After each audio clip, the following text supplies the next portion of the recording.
Hi, I'm Elrina from Physio Wellness, and today I'm going to share with you a little program I like to do for hip pain, particularly pain in the front of the hip, but sometimes that pain can radiate all the way around the glutes and up into the back as well. So if you find yourself with pain front of the hip that catches when you stand up or when you're walking, try this program for 3 weeks every day, see how that goes. I find most patients are pretty much pain-free by then, and then drop it down to 3 times a week. And if you feel you're completely pain-free, you could possibly just do it on the days where you may be having a long walk or having to sit quite a lot or perhaps training. So let's go. Let's see how you find this. So you'll need a slightly higher surface to start with. I use a stool, but you can use just a stack of books. That will do just fine. And you're going to start just freeing up the hip by swinging it backwards and forwards. Now you can do this anything 10 to 20 times. And you're going to do it on one side, 10 to 20 times, and the same on the other side. From there, you're then going to take the hip out to the side. So you're going to take the hip out to the side and swing 10 to 20 times. This feels really good if you've got hip pain as well, because it just frees up the hip. And it actually blocks the pain nerve fiber signal by relaying the large movement signal to the brain. So it's quite a clever little technique the brain uses. Right, so from there, you've done forward, you've done the sides, you're then going to do across the body at a 45-degree angle. Nice and loose, and just get that hip to swing nice and free. Be sure not to drop into the other hip, so don't just collapse into that side. Okay, stand tall out of the hip, so as tall as you can out of the hip. And again, swapping sides and across the body. Standing nice and tall. And you do your 10 to 20 repetitions there. From there, you're going to stretch out the front of the knees, front of the quads. You grab hold of the leg on the same side. If you can't, use a surface that you can rest your foot on. Where you can feel a bit of a stretch, or just put a band around your leg and pull on it from there. So from there, holding on, squeeze the buttock on that side. Make sure to make sure your core is engaged as well, and you'll feel a strong stretch through the front of the thigh all the way down to the knee. Once you feel that, raise your opposite arm up to the ceiling and just stretch as tall as you can. And again, 20 seconds, and the same on the opposite side. So grabbing hold of the foot or just stretching up, holding for the good 20 seconds. From there, you're going to take the knee in the opposite hand, or the foot in the opposite hand, again standing tall out of the hip. Squeeze the buttock on that side, stretch up to the ceiling, and lean over, keeping the knees together. What you're trying to do here is just stretch the muscles on the side of the body, and you'll feel them, if they're tight, you'll feel them stretch out. 20 seconds, and the same on the other side. So being sure not to lean all the way over, you want to be nice and strong through the core. You're just stretching the side of the body there. From there, you can go into a proposal stretch. So that's half kneeling. The leg you're stretching is the one that you're actually on, with your knee on the floor. Squeeze the buttock on that side, raise the arm up, and push yourself over backwards. Really engaging through the buttock on that side that you're weight bearing on over there. Coming down, 20 seconds, and you can repeat that on the other side. Activating through the glutes, stretching up to the ceiling, and leaning over. You're stretching the whole of the front line of the body. From there, you're going to come again into the same position, stretching up, activating the glutes, but this time you're going to stretch sideways as well. Keeping the activation in the glutes on the left-hand side here, and when you swap around, activate, stretch, up first, and then over.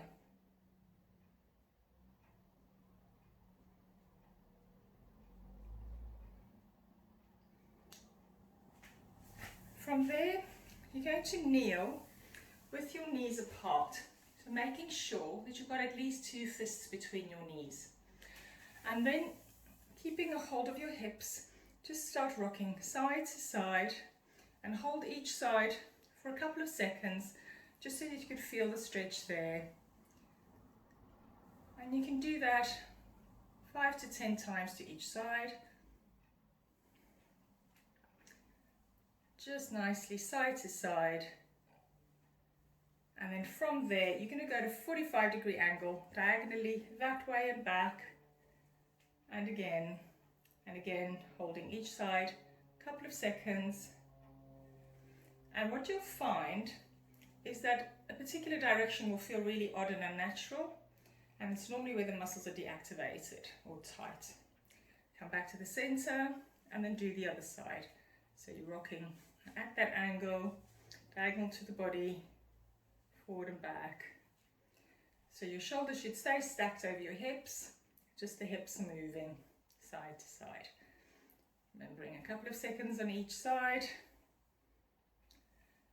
From there, you're going to again engage the glutes, squeeze your buttocks and push backwards as far as is comfortable for you. And hold for a couple of seconds, come back, squeeze, release, and again, anything from 5 to 10 repetitions on this one.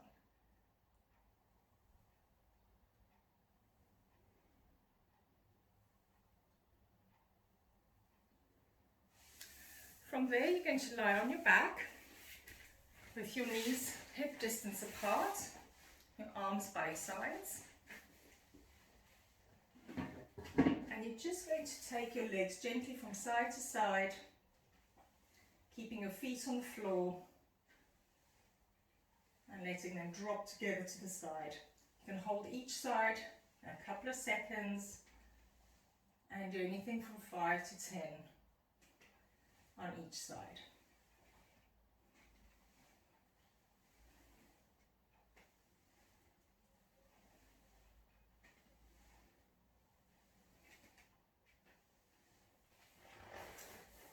Right, so you've loosened everything up, so let's see how we activate. You're going to start by going up against the wall or a sofa or anything that you can press against. And you're going to bend the knee closest to the wall at a 90-degree angle. You want to be a little distance away from the wall so that your leg is actually dropping outward into the wall.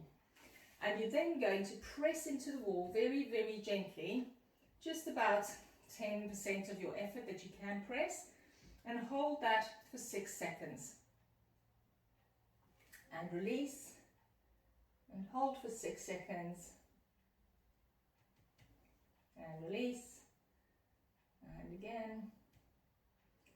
And you could do anything from 5 to 10 repetitions here.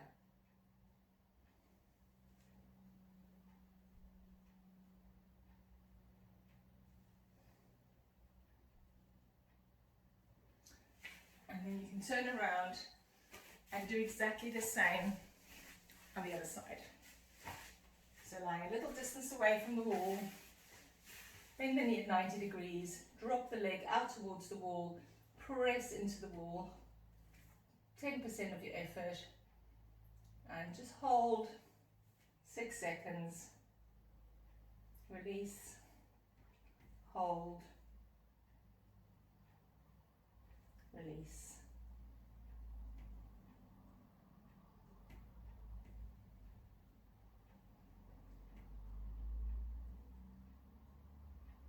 And 5 to 10 repetitions. Right, so the next exercise is probably the hardest one of the lot, and do whatever you can here, because you're going to have to plank and go to side plank. So you're going to hold each movement for a couple of seconds until you move to the next one, and the idea is to get that dynamic stability in the body, 3D stability. It is actually excellent for back pain as well as knee pain and hip pain. So you're going to do an elbow squat, elbow plank, and you're going to squeeze and hold your buttocks there, squeeze and hold your core, couple of seconds, flop over to the side and raise the arm to the ceiling. Squeeze the buttocks, squeeze the core. Once you know you're in a good position, come back, squeeze the buttocks, squeeze the core, over to the other side, squeeze the buttocks, squeeze the core, back to the center, and you're going to do that 5 times to each side. Now, as I said, this is hard, and if you find it too hard, what you can do is drop the knees. So you can drop the knees, plank from there, squeeze the buttocks, squeeze the core, into the side, on your knees, squeeze the buttocks, squeeze the core, coming back to the center, stay on the knees, squeeze the buttocks, squeeze the core, and until you've done 5 to both sides. Make sure to push out of the shoulder and not just collapse into it. Make sure that the hip is lifted really high when you're on your side and your hips are pushed forward when you're there, and hold. And that's the hardest part of it. So I'm just going to show you what that looks like from the side.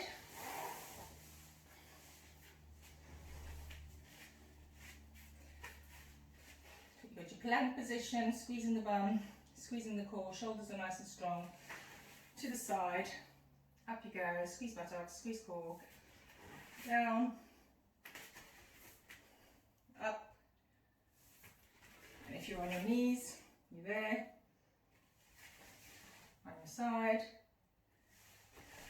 there, and on your side. So 5 times to each side, whichever version of that you decide to do. Then the last exercise is bridge, lying on your back. You can bring your heels in as close as you like. The further away they are, the harder you work. So start there where it's kind of easy. The heels right underneath the knees. And you're going to squeeze the buttocks, tense up through the pelvic floor and the core, and roll up until you're at the top. Don't let your ribs flare. So keep your ribs pressed down the whole time. And from there, starting with the ribs, press down the ribs back to the floor, roll the spine down and relax. Squeeze through the buttocks, squeeze through the pelvic floor, roll up, keep the ribs down as low and as long as possible. Come on up, squeeze the ribs down, roll down and release. And you can do 5 to 10 reps here. And then once you've done your 5, you're going to then try and challenge yourself with a single leg bridge. So with single leg bridge, you're going to have one leg on the floor and the other leg up to the ceiling. I just like to make sure that my heel is in line with my hip. So even if your hamstrings are really short and your leg has to be very bent, that's fine, as long as that heel is in line with the hip and you don't have too much tension with it being a long lever there, because that does make it quite a lot harder. So starting from there, squeeze the buttock on the left hand side, keep the ribs down, curling up, high as you can go, and curling down. You can do 5 on one side, and then 5 on the other side. And you might find that the side that you've got your painful hip on might be significantly harder to do than the other side.